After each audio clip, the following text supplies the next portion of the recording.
के शो में राब्ता कमेटी और फारूक सत्तार में इख्तिलाफात, पसे पर्दा हकाइक बेनकाब।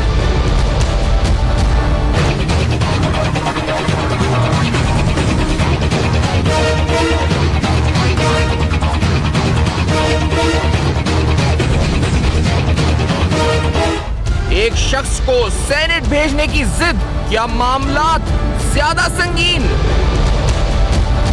एमक्यूएम पाकिस्तान मजीद तकसीम की जानिब कौन ले जा रहा है?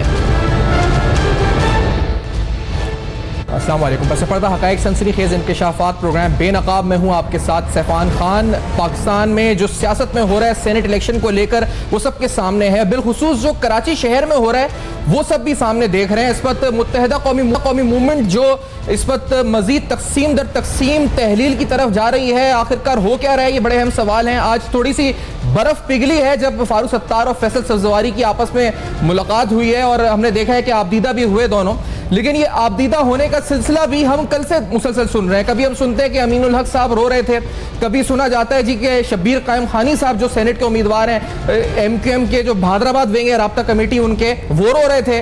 फिर फारूक सत्तार साहब ने कहा कि कामरान टिसोरी साहब वो रो रहे थे।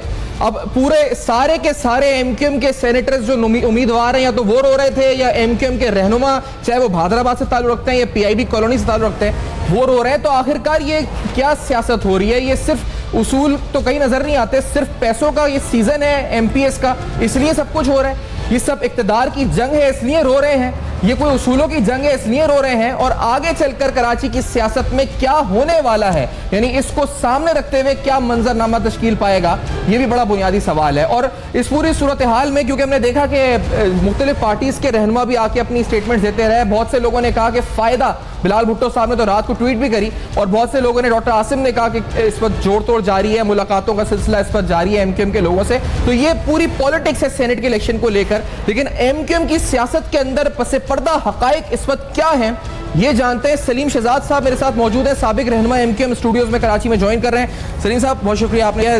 पहले तो यही कि ये पैसों की बंदरबाट हो रही है सेनेट के इलेक्शन के लिए, इक्तदार की जंग होती है तो ये होता है जी कि मुस्तकिल नाराजगी होती है, ये तो मिल भी जाते हैं, मिल भी रहे 2 दिनों से। लगे ये रहे कि जो कैंडिडेट फारूक सत्तार साहब के हैं वो थोड़े भारी भरकम मैंडेट है, उनके पास पैसा वैसा है, ये सब नोटों का गेम है सेनेट के इलेक्शन में। क्या हो रहा है एमक्यूएम के साथ? थैंक यू फैजान भाई, अस्सलाम वालेकुम, बिस्मिल्लाहिर्रहमानिर्रहीम। देखिए बहुत वजूहात हैं। आपने एक बात शुरू में कही थी कि फलाना रो रहा है, फलाना रो रहा है, फलाना रो रहा है। इस वक्त पूरी कौम रो रही है। महाजिर कौम जो सिंध में रहने वाली, जो पढ़ी लिखी, जिसे आप उर्दू स्पीकिंग भी कहते हैं लोग, हम तो महाजिर कहते हैं, वो रो रही है। सारे हालात को देखते हुए रो रही है कि एक ड्रामा पहले रचाया गया और उस पर क्या क्या हुआ, फिर उसके बाद एक दूसरा ड्रामा हुआ जिसमें नाराज़गी हो गई, चले गए, वापस आ गए, लोगों ने वो भी देखा। अभी एक तीसरा ड्रामा। देखिए बात पैसों की तो बाद में होगी, अभी तो नॉमिनेशन फॉर्म तो जमा हो जाए ना, उसके बाद फिर क्या होता है, या बोली लगती है नहीं लिखती है। मैं समझता हूँ कि जितने भी एमपीएज हैं उन्होंने जो हल्फ लिया है और जिस नाम पर उन्हें वोट पड़ा है, आवाम ने उनको वोट दिया, वो कभी सोच भी नहीं सकते थे कि एमपीए बनेंगे।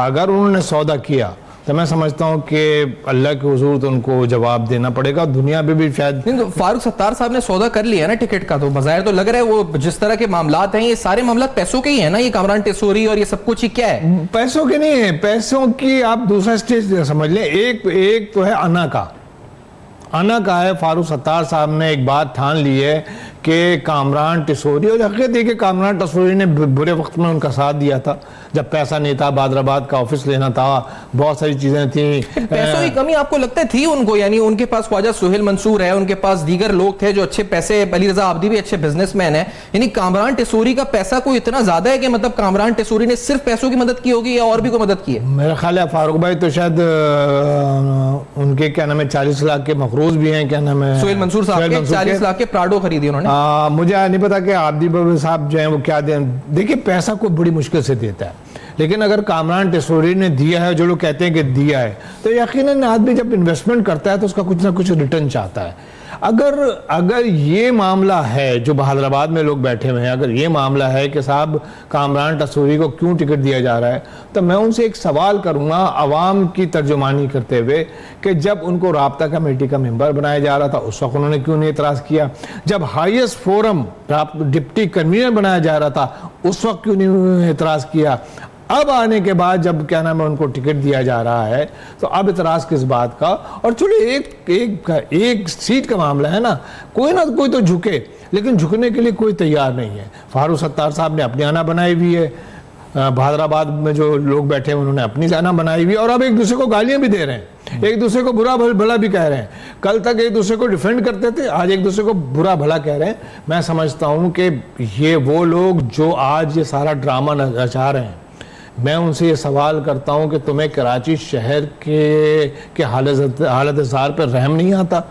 तुमसे ये सवाल है कि तुमने शहर कराची को दिया क्या चीज़ शहर कराची को दिया? कचरे का ढेर दे दिया, गंदगी दे दी, बेरोजगारी दे दी, एजुकेशन आज तबाह बर्बाद है, यूथ कहीं और जा रही है, स्ट्रीट क्राइम कहीं और है।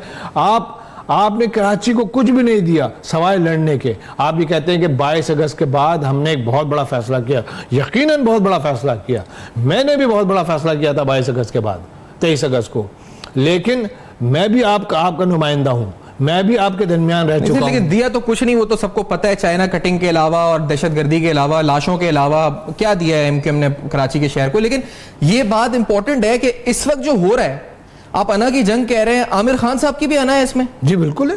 तो आमिर खान साहब यानी उनकी क्या, यानी आप तो क्योंकि उस हैसियत में जो as a founding member MQM, Aamir Khan Farooq Sattar personality test तो बड़े मुख्तलिफ हैं, लेकिन आमिर खान के बारे में भी लोग जानते हैं कि 92 के बाद उनका क्या किरदार रहा। फिर अभी जो रेंजर्स की रेड पड़ी थी, उस रेंजर्स की रेड में इरम फारूकी साहबा कहती हैं कि वो आमिर खान साहब ने करवाई थी, वो गिरफ्तार हुए। फिर बयान के ऊपर सलमान मुजाहिद साहब कहते हैं कि अल्ताफ हुसैन से बयान इस पर दिलवाया था आमिर खान साहब ने, जो पाकिस्तान के खिलाफ बयान। देखिए ये कह देना कि उन्होंने करवाई थी, तो अगर किसी का प्रूफ हो तो ये बात करे, मेरे पास कोई प्रूफ नहीं है। लेकिन हाँ ये बात ये है कि जब छापा पड़ा था तो वीडियो सामने है जिसमें आमिर खान साहब टहल रहे हैं, ठीक है। उसके बाद वो गिरफ्तार भी हुए, छूट के भी आ गए, लेकिन उस वक्त के गिरफ्तार कारकुनान आज भी जेलों में, ठीक है। उसके बाद ये जो 22 अगस्त का वाक़या बता रहे हैं कि 22 अगस्त में उन्होंने जो है तकरीर की, बिल्कुल वीडियो मौजूद है। अल्ताफ हुसैन साहब जो तकरीर करने जा रहे थे, उसके बाद एक तकरीर हुई है जिसमें आमिर खान साहब की एक वीडियो है, वायरल है, सबको पता है, जिसमें उन्होंने जो बातें की थी। उसके बाद उन्होंने पूछा कि क्या करना चाहिए, उन्होंने कहा जी, सब ने कहा आप हुक्म करें, उन्होंने कहा बिस्मिल्लाह, लंदन से कहा गया बिस्मिल्लाह, ये सारी चीजें पता है। उसके बाद फिर बिस्मिल्लाह के बाद क्या हुआ, फिर 23 अगस्त हुआ। 23 अगस्त में लोगों ने पाकिस्तान तो इस बात से क्या साबित होता है कि आमिर खान साहब ने वो, यानी he was the master planner behind this? अभी तक तो सारा यही नजर आ रहा है कि वो हकीकी छोड़ करके आए, और इतनी जल्दी जरा उनसे पूछे जाए ना कि इतनी जल्दी वो हकीकी छोड़ करके एकदम इतनी जल्दी क्या नाम है पहुंच गए किस सतह पर? Deputy convener, senior deputy convener, मैं जिसकी रफाकत इस एमक्यूएम से 42 साल की है, ठीक है ना, मेरे पास ऐसे प्रूफ हैं जो किसी के पास होंगे भी नहीं कि मैं कब से हूं। मैं आज तक सीनियर डिप्टी कन्वीनर नहीं बन सका। आप में ऐसी कौन सी खूसियत थी कि आप डिप्टी कन्वीनर से सीनियर डिप्टी कन्वीनर बन गए? उस वक्त अमीनुल हक को एतराज नहीं हुआ। खैर अमीनुल हक तो वो भी किसी कहने पे आए। मैं शब्बीर कायम खानी से पूछ रहा हूँ, मैं वसीम अख्तर से पूछ रहा हूँ। इन दोनों ग्रुपों में अल्ताफ हुसैन के नजदीक इस वक्त कौन है ज्यादा, यानी है तो राब्ता दोनों का ही या नहीं है? मुझे जहां तक मेरी इंफॉर्मेशन है उसमें यह है कि फारूक सत्तार साहब के साथ कुछ लोग ऐसे हैं जो अल्ताफ हुसैन से करीब हैं, जो करीब हैं या उनके कॉन्टेक्ट्स हैं, कुछ भी हैं, वो है। ये अली रजा आबदी और ये जो दीगर लोग हैं, इनकी बात कर रहे हैं। मैं नाम नहीं ले रहे आप, लेकिन आप ये कह रहे हैं कि आपको हिंट्स हैं कि फारूक सत्तार जो है वो ज्यादा नजदीक है अल्ताफ हुसैन के? बिल्कुल नजदीक है। वरना अच्छा, तो ये फैसल सजवारी, इजहारुल हसन और ये जो लोग हैं जो आमिर खान के साथ है इस वक्त, ये लोग ये हकीकी में भी इजहारुल हसन साथ है ना आमिर खान के? जनाब आली, आपने फैसल सजवारी की बात की। फैसल सजवारी को तो एमक्यूएम छोड़ देना चाहिए। मैं फैसल सजवारी से और अवाम के तवज्जो से मैं सवाल करूंगा सिर्फ अवाम के तवज्जो से कि उन्होंने फ्लोर पे आके कहा था मैं तो महाजिरी नहीं हूं। इतनी बड़ी बात कहने के बाद सत्तार कह रहे हैं मैं मेमन का बच्चा हूं, तो वो भी मतलब मेमन का बच्चा कहने, मैं जैसे कहूं कि भाई मेरी कास्ट, ये कास्ट है, मेमन एक कास्ट है, लेकिन महाजिर एक कौम, एक कौमियत है। एक लफ्ज पे लोगों ने जाने निछावर किए हैं। एक शख्स आके फ्लोर पे कह रहा है कि साहब मैं महाजिर नहीं हूँ, और वो आज धड़ल्ले से क्या नाम है उस कौम की बात कर रहा है। एक ब्रेक लेनी है मुझे, ब्रेक के बाद आते हैं। सलीम शहजाद साहब की गुफ्तगू आप सुन रहे हैं। मुल्कियत कराची की सियासत, बिलखुसूस मुत्तहदा कौमी मूवमेंट का मुस्तकबिल क्या होगा, इस ब्रेक के बाद जानेंगे हमारे साथ।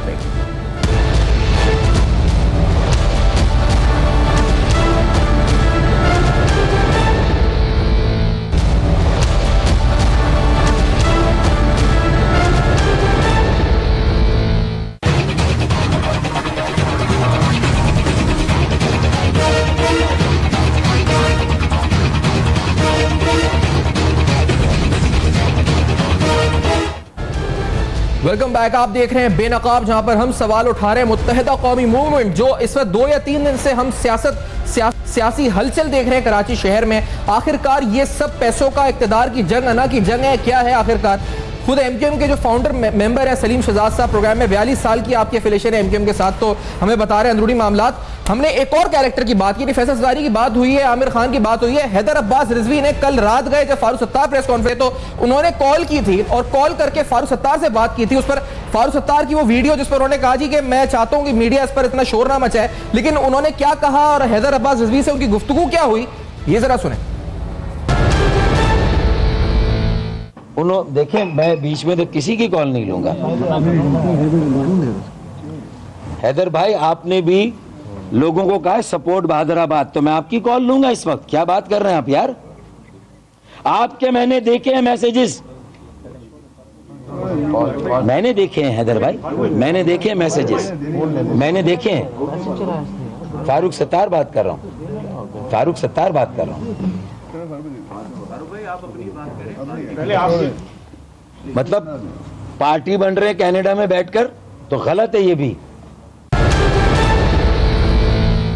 पार्टी बन रहे हैं कनाडा में बैठकर, तो गलत है ये भी। सलीम शहजाद साहब, आप भी तो पार्टी नहीं बन रहे कहीं ये तमाम मामलात के अंदर बात करके इस वक्त, वो भी पार्टी बन रहे हैं कनाडा में बैठ के। आप खैर कराची में बैठे हैं, लेकिन आप ना बहादुराबाद में, ना पीआईबी में, ना पीएसपी में, तो आप किस हैसियत से बात कर रहे हैं? नहीं, मैं देखिए, मैं इसलिए बोल रहा हूँ कि ये मेरी एमक्यूएम है, मैं इसका कस्टोडियन हूँ। ये दरख्त मैंने उस वक्त जो भी लीडर थी, अल्ताफ हुसैन, अजीमत तारिक, डॉक्टर इमरान फारूक शहीद, अजीमत तारिक शहीद और दूसरे लोग थे, उनके साथ मैंने इस पौधे को परवान चढ़ाया है, इसमें मैंने पानी डाला है, इसमें खाद डाला, आज इस मुकाम पे पहुंचा है। मेरे पास ऐसे सबूत हैं जो आज तक किसी रहनुमा के पास नहीं है। नहीं, सबूत किस नौयत? Criminal cases? नहीं, मैं मेरी एफिलिएशन, मेरी आपकी एफिलिएशन तो यकीनी तौर पर उस पर तो कोई वो दो राय नहीं, लेकिन अंदर के कोई सबूत ऐसे कोई है आपके पास जो लॉ एनफोर्समेंट को आप दे सकते हैं, जिसमें ये सब जो अभी हमारे सामने बने हुए शुरफा और ये आके आंसू बहा रहे हैं 2 दिनों से? ये मैंने 5 साल पहले दे चुका हूँ। किसको? रेंजर्स को दिए? नहीं, बड़े अहम इदारों को दिया है मैंने। दे दिया आपने सबूत? बिल्कुल, बहुत पहले दे दिया था जब एमक्यूएम मरूज पे थी। जब आपके सबूतों पर तो नहीं है सारी कार्रवाइयां होती? नहीं, मुझे नहीं पता कि मेरे सबूतों पे नहीं, लेकिन ये कि मेरे पास लोग भी हैं। आपने लंदन से बैठ के सबूत दे दिए थे? नहीं, मैं यहाँ तकरीबन 12 मरतबा आ चुका। अच्छा, यहाँ आए थे, आपने सबूत दिए यहाँ पे आके? मैंने जब लंदन में देखा कि नहीं सुना जा रहा है सारी चीजें, तो फिर मैंने इदारों को बताया कि देखिए इस किस्म की चीजें हो रही हैं, आप उसकी रोकथाम करें। और उन्होंने क्या किया क्या नहीं किया, लेकिन बहसियत एक शहरी के, एक पाकिस्तानी शहरी के मेरा फर्ज। सर, 5 साल पहले तो आप एमक्यूएम में थे ना खुद? जी, मैं था। आप एमक्यूएम में होते हुए आपने एमक्यूएम के लोगों के खिलाफ सबूत दिए थे इस वक्त लॉ एनफोर्समेंट? उन लोगों के जो क्रिमिनल थे। अच्छा, उस वक्त अल्ताफ हुसैन से भी आप राब्ते में थे? जी बिल्कुल राब्ते में, 2013 में मैंने छोड़ा है। आप फारूक सत्तार से भी राब्ते में थे उस वक्त? मैं राब्ते क्या, मेरा आना जाना था, मैं कराची आता था, मैं 90 पे बैठता था। एक तरफ उस जमात में थे और दूसरी तरफ उसी के खिलाफ सबूत भी दे रहे थे। नहीं, मैं तो मेरा फर्ज है ऐसे शहरी के, जब एक सरबराह नहीं सुन रहा है, जब पार्टी नहीं सुन रही है, तो मेरा ये फर्ज है कि मैं क्या नाम है, अगर कोई गलत चीज देखूंगा मुल्क के खिलाफ, तो मैं इदारों को बताऊंगा। मैंने इदारों को बताया। यानी वो एक क्रिमिनल माफिया थी आपकी जमात में जिसका आपने निशानदेही इदारों को कर दी? जी बिल्कुल। अच्छा, वो माफिया अभी भी है? मैं नाम नहीं पूछ रहा। नहीं, अब तो तकरीबन खत्म हो गई, अब तो खत्म हो गई। बहुत सारे लोग मारे, शहीद हो गए, बहुत। नहीं, तो फिर इसका मतलब वो नीचे के लोग थे, क्योंकि ऊपर के लोग तो वहीं के वहीं बैठे हुए हैं। कोई पीएसपी में चला गया, कोई एमक्यूएम में चला गया, कोई वो बहादुराबाद पीआईबी में चला गया, तो ऊपर के लोग तो वहीं हैं। फिर कौन सी माफिया थी? जो मैनिपुलेट करता था, जो सारी चीजें करता था, वो तो तकरीबन हर जगह मौजूद है। मैं समझता हूं कि मैंने कल एक चैनल पे नैब से और FIA से कहा है कि तहकीकात कराएं मुझ समेत तमाम लोगों के, कि ये जितने भी लोग हैं इनके पास जो एसेट्स हैं शुरू से लेकर आखिर तक, अगर आप लास्ट 10 ईयर्स के एसेट्स के अगर आप निकालें तो उनसे देखें कि इनके पास कहाँ है, दुबई में है, लंदन में, यहाँ पे कहाँ से एसेट्स आए। दूसरे, जब मैं जेल गया तो जेल में बड़े इंकशाफात हुए। वो लोग मेरे सामने आए, मासूम बच्चे, वो छोटे कारकुनान जो जिंदगी में कभी सोच भी नहीं सकते थे, और उनसे वो काम करा करके और उन्हें पकड़वाया गया, उन्हें जेल भेज दिया गया, और आज तक उनकी रिहाई के लिए कोई काम नहीं हो रहा है। इसीलिए मैं कहता हूं कि फारूक नसीम साहब को अगर टिकट दिया जा रहा है तो किस बुनियाद पे दिया जा रहा है? क्या केसेस लड़ते हैं वो?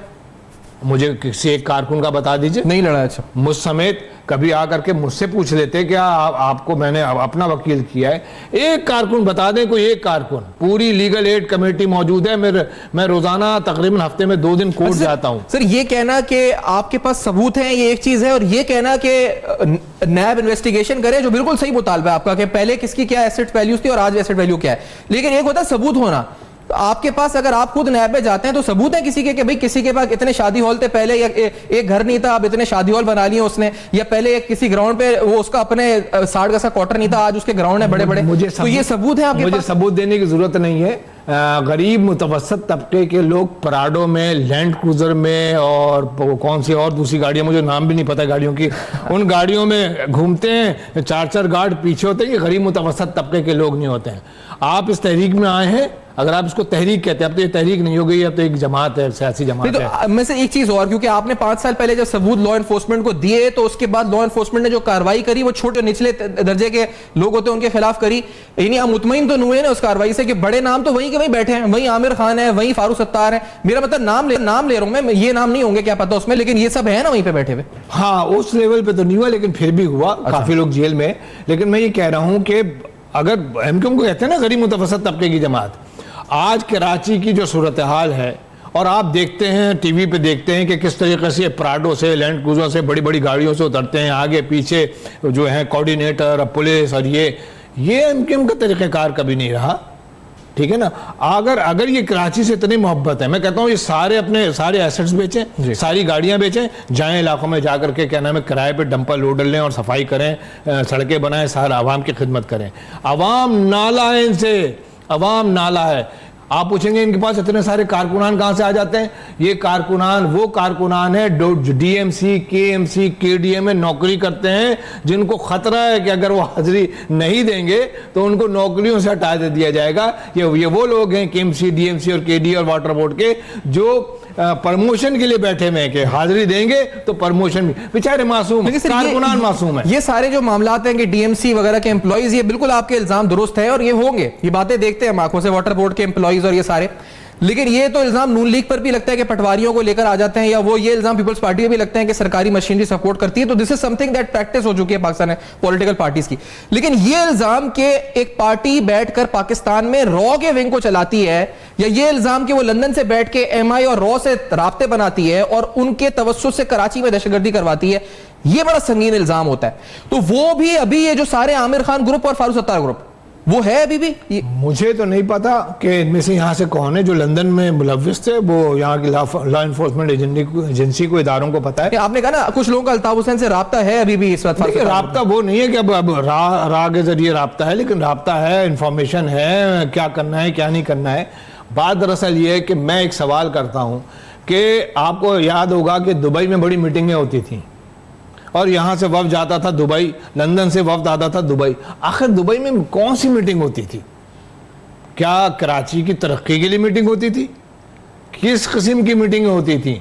और उन मीटिंगों में कौन लोग शरीक होते थे? और उनमें से कितने लोग भाग चुके हैं और कितने लोग पाकिस्तान नहीं आ सकते? आज वो तमाम लोग जो हैं वो उसी रॉ की पूरी जो रॉ है उससे मुंसलिक हैं।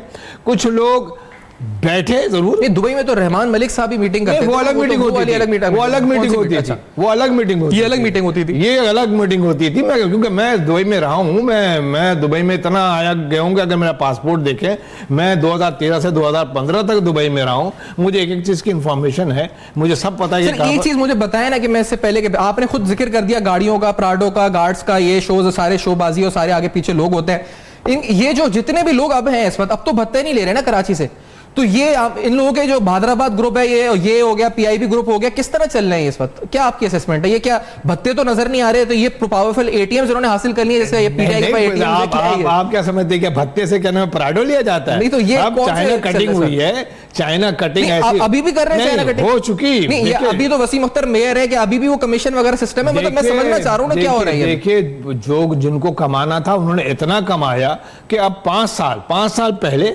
आप 2001 से लें, 2001 से लेके 2018 तक इतना कमाया है मिनिस्ट्री में, एमपीए में, एमएनए में, केडीए में रह करके, चेयरमैन वाटर बोर्ड रह करके, मुख्तलिफ इदारों में रह करके, चाइना कटिंग में रह के इतना कमा लिया है कि अब उनको मजीद अभी फिलहाल 4-5-10 साल के लिए आराम से। इसी बात को आप समझ के नाज़रीन सामने रखेंगे, ब्रेक पे पढ़ते हैं कि जो लोग अपने आपके लिए वोट लेकर आपके मैंडेट को बेचकर इस पर जो है पैसे कमा के अपनी गाड़ियां बना रहे थे, वो लोग, मैं ये नहीं कि उन्होंने माजी में क्या किया, अभी आप हाल पर आ जाएं। हाल में सेनेट इलेक्शन में जब बोलियां लग रही हैं, खुद एक पीटीआई के एमपी बता रहे हैं 5-5 करोड़ पे बोलियां लग रही है, इसी शो में उन्होंने कहा, तो मुबैना तौर पे तो जब ऐसी बोलियां लग रही होंगी तो ये 5 करोड़ ये तो 50 लाख में बिक जाएंगे अगर ये हालात हैं इनके, जिस तरह सलीम शाह साहब हमें बातें बता रहे हैं कि ये गाड़ियां वाड़ियां सारी चीजें, तो ये हालत है इस वक्त मैंडेट का हमारे कराची के। इस ब्रेक के बाद आते हैं, दोबारा बात करते हैं।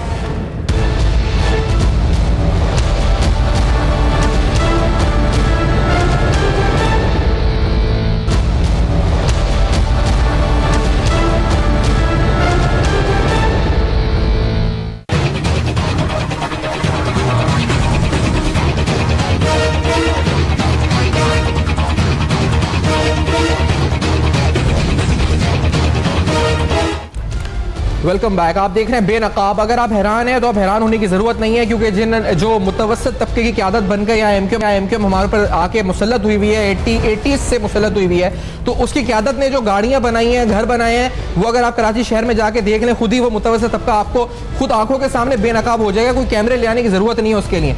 लेकिन ये बात, ये वो मैं नहीं कर रहा कि सेनेट इंतखाबात में नोटों की बंदरबाट हो रही है सारी, जो इस वक्त हमें नजर आ रहा है, और ये आंसू जो नजर आ रहे हैं हमें, ये बात जो सीनियर सियासतदान उनको भी नजर आ रही है।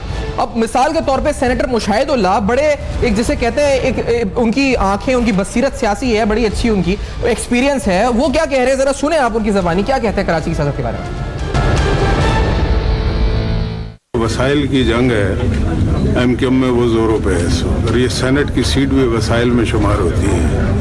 और अब मसला ये है कि कौन सा ग्रुप जो है वो वसाइल पर काबिज होगा। ये सेनेट सिर्फ वसाइल नहीं है, और भी बेपनाह इनके मुल्क में और बैरून मुल्क में वसाइल हैं, और इन वसाइल पे कब्जे की जंग, जब भी कोई माफिया टूटता है तो रिसोर्सेज की जंग शुरू होती है। तो मैं तो सिर्फ ये दुआ करता हूँ कि कराची का अमन व अमान बरकरार रखना चाहिए। तो तिजोरियाँ तो ये पिछले 25-30 साल से भर रहे हैं, ये तो नई तिजोरी है, ज़रा पुरानी तिजोरियाँ जो हैं उन पर भी नज़र रखें। तो फारूक सत्तार साहब एक भी हैं और दो भी हैं, ठीक है, ये नहीं है, ऐसा नहीं है 12वें खिलाड़ी नहीं है। फारूक सत्तार बहुत मंजे हुए सियासतदान हैं और बहुत कुछ जानते हैं, बहुत एक्सपीरियंस है और बहुत कुछ आगे पीछे करना जानते हैं, और उनको पता है कि किस तरीके, जब भी आज तक वो डटे हुए हैं अपने मौके पे, और लोग फारूक सत्तार के पास जा रहे हैं मनाने के लिए। फारूक सत्तार नहीं जा रहे हैं किसी के पास, ये बड़ी बात है कि फारूक सत्तार के पास लोग जा रहे हैं, का मतलब फारूक सत्तार की अहमियत है। चले वो सरबराह है कुछ भी हो, लेकिन एक वेट है उनका अपना। वो कारकुन है लेकिन रहनुमा नहीं है। मतलब कौन? फारूक सत्तार रहनुमा वाली बात तो नहीं है। देखिए वो लीडर नहीं कह सकते, लीडर का एक विजन होता है, लीडर का एक, जैसे आज उन्होंने हैदर अब्बास रिजवी के मुतालिक जो बातें उन्होंने की, मैं कसम लीडर को ऐसी बात नहीं करनी चाहिए। लेकिन सर वो कनाडा से भी राब्ते में है, लंदन से भी राब्ते में है, वो पता नहीं यहाँ पे रेंजर्स हेडक्वार्टर से भी शायद राब्ते में है, वो पीएसपी से भी राब्ते में है, खैबान शहर किसी से भी राब्ते में है। लीडर कभी ये बात सबको खुश रख सकते हैं वक्त में, ये उनकी कैपेबिलिटीज है। लीडर की पहचान ये है कि लीडर इस तरीके की बातें ऐसे माहौल में, जबकि इस वक्त एमक्यूएम की जो किश्ती है वो डानोडोल है, आप उस सब बैठ करके इस किस्म की इस लहजे में बात करना मुनासिब नहीं है। हैदर अब्बास रिजवी एक की रोल रहे हैं एमक्यूएम में, ऐसी बात नहीं है। अब वो उनका राब्ता है नहीं है, जो कुछ भी कर रहे हैं, लेकिन जो भी बात थी वो इस तरीके से मंजराम पे नहीं लानी चाहिए थी। ये गलत बात है। इस तरीके से लीडर का, मैं कहता हूँ जो विजनरी लीडर होता है वो इस किस्म की बातें नहीं करता। जिस तरह की टिकट की जो लिस्ट है इस वक्त, आपको देख के क्या लगता है जो फारूक सत्तार साहब ने टिकट दिए जनरल सीट्स पे, टेक्नोक्रेट सीट्स पे, आप हंस रहे हैं, जी आप बोलिए। आप मैं इसलिए हंस रहा हूँ कि इनमें से आप मुझे बताइए कि कौन सेनेट में जा करके सवाए फरूक नसीम के, ये एक नसीम जलील के, नहीं ये तो आमिर खान ग्रुप की बात नहीं कर रहा मैं, फालतू दोनों की बात कर रहा हूं, दोनों की बात कर रहे हैं। 2 आदमी के, तो ये फिर क्यों सेलेक्ट हुए हैं? मतलब ये तो बस ये हो गया कि आप भी आ जाएं, आप भी आ जाएं, आप भी आ जाएं। देखिए 4 को मुंतखब होना है, ठीक है, और मैं ये समझता हूँ कि ना नसीम जलील को मुंतखब बनाना चाहिए, ना फरूक नसीम, दोनों के लिए कह रहा हूँ, ना फरूक नसीम को बनाना चाहिए।